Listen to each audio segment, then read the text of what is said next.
So one way to deal with the vanishing or exploding gradient is to use long short-term memory RNNs. So the goal of this RNN architecture is to enable information to be preserved over many time steps. One of the most popular is LSTM, which is we're going to be discussing now.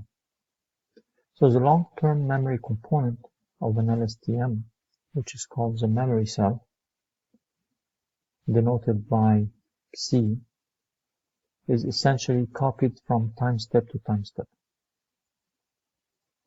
So new information enters the memory by adding update. So this way, the gradient expressions do not accumulate over time. LSTM will also include what's called a gating unit, which are vectors that control the flow of information in the LSTM. So let's define the different gates that make up the LSTM. First, we have the forget gate, which takes the symbol F, which determines if each element of the memory cell is remembered. Remembered means copied to the next time step, or forgotten, which means we reset it to 0. The next type of gate in the cell is the input gate I, which determines if each element of the memory cell is updated by new information from the input vector at the current time step. And finally, the output gate O, which determines if each element of the memory cell is transferred to the short-term memory Z, which plays a similar role to the hidden state in the basic RNN that we've seen in the previous slide.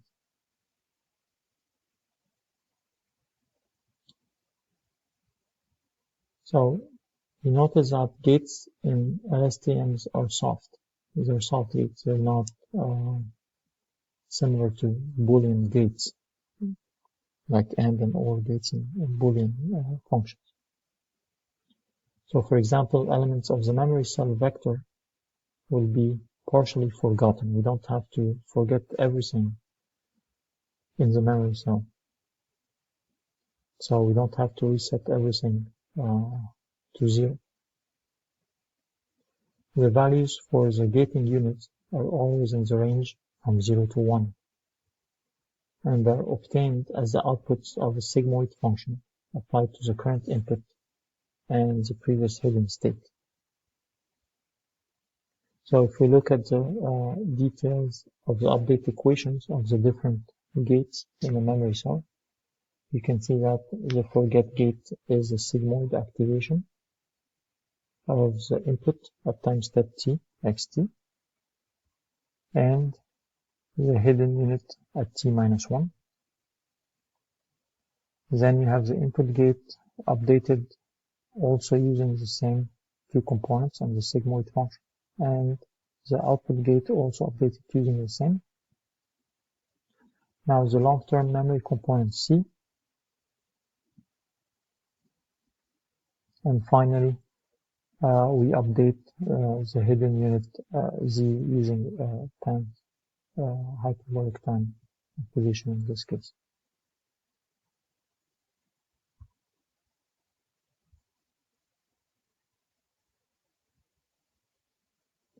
Now LSTMs were essentially one of the very first usable forms of RNNs, and they have shown, and we'll come back to revisit them and their application in chapter 24 when we do natural language processing. But essentially they have a very wide range of applications, like we said, with translation, sentiment analysis, and time series analysis, and so on.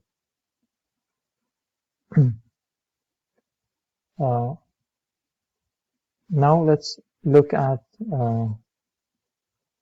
another two types of learning that are also important, unsupervised learning and transfer learning. So the deep learning networks we've discussed so far are all examples of supervised learning, where each training example had a labeled target value, whether it's a classification problem or a prediction problem. Although such system can reach a high level of test set accuracy, they typically require a lot of labeled data, a lot more than what a human would need to learn to do the same classification, for example. For example, a child needs to see only one picture of a giraffe rather than thousands in order to be able to recognize a giraffe in a wide set of pictures. So this tells us that something is missing in the deep learning approach so far. So one hypothesis is that our current approach that we discussed so far to supervised deep learning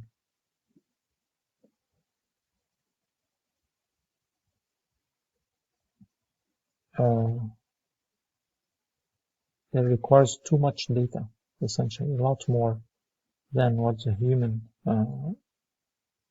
can supply in order for the deep learning network the deep neural network to learn everything there is to learn. And labeling a large data set like this would be too expensive and would require too much human labor to prepare such a huge labeled training set. So in order to reduce the dependency on labeled data, we can try to look into other approaches that do not require a target value, like unsupervised learning, or transfer learning, or even semi-supervised learning. So unsupervised learning algorithms learn only from the input, X, okay, which we have a lot of them. So in that case, the input vector X is not labeled with a Y target value. So unsupervised learning algorithms typically produce generative model which can produce realistic text, images, audios, and videos rather than simply predicting labels for such data. So in that, you can consider, for example, that we train a model on a bunch of images and we ask the model to generate a new image without knowing really what's in that image. It's just going to generate a new image similar to what it was trained on. Transfer learning, on the other hand, requires some labeled example, but are able to improve their performance further by studying labeled examples for different tasks. So let's say, for example, you spent a lot of money training a network to identify cats in images.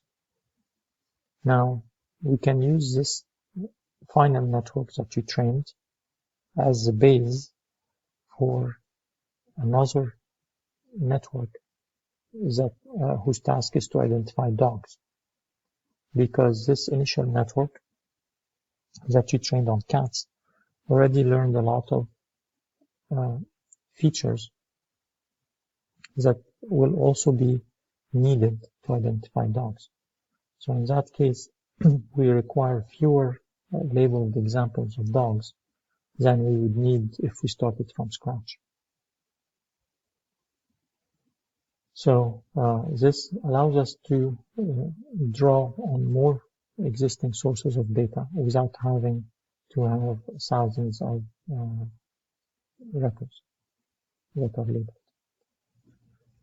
Semi-supervised learning algorithms require some labeled examples, but are able to improve their performance further by also studying unlabeled examples.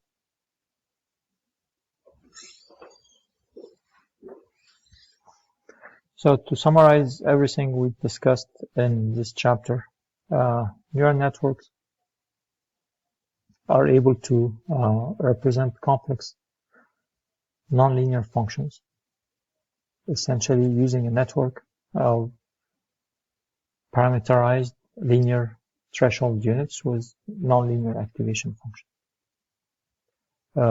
We also learned that the backpropagation algorithm implements a gradient descent in parameter space to minimize the loss function. And this is how the network is trained. And the loss function essentially depends on the particular problem we're trying to solve, whether it's a classification problem or a prediction problem.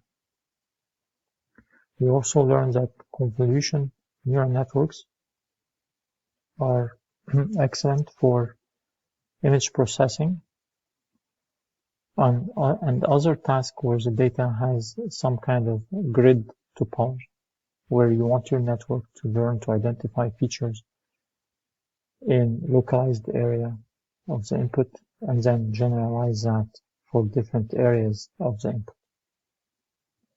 And finally, we learned that recurrent neural networks are very good for sequence processing tasks, including language modeling and machine translation.